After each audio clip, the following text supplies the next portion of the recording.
Good morning. October 3rd, 2006. Charles Carl Roberts IV lined up a bunch of Amish schoolgirls against a chalkboard in Lancaster County, Pennsylvania, and shot them. I used to spend summers there in that area when my parents lived in that area, and very familiar with the countryside, very familiar with the Amish farms, the Amish people moving along in their horse and buggies around that area. Here's what was so astonishing about what happened after that unbelievable atrocity, tragedy, horrific act by Charles Carl Roberts IV.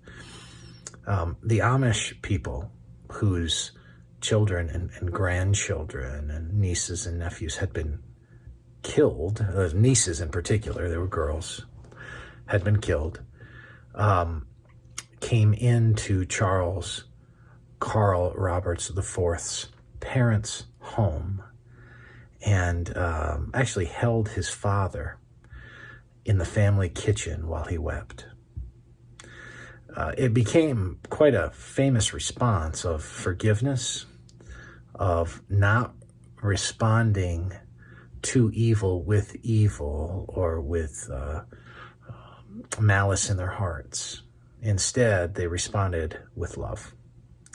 A remarkable model for us to follow. Jesus said, "You have heard that it was said, you shall love your neighbor and hate your enemy. But I say to you, love your enemies and pray for those who persecute you." Jesus says, I want you to operate in the best interest of those who do not have your best interest at heart. Think about that. Let me say it again. Operate in the best interests of those who do not have your interests at heart. It's not easy to do.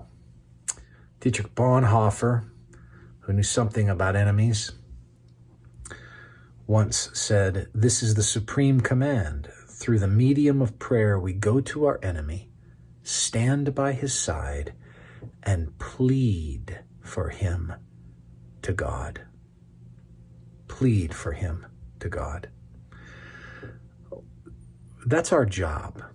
Our job is not to despise or hate those who may hate us, but rather it is to love them and operate in their best interests, and in so doing, to take them to the throne of grace, because even they need grace. In fact, they, more than anyone, maybe in our life, needs grace. Be that kind of person that will take your enemy to the throne of God. Love your enemy. Pray for those who persecute you. Take care.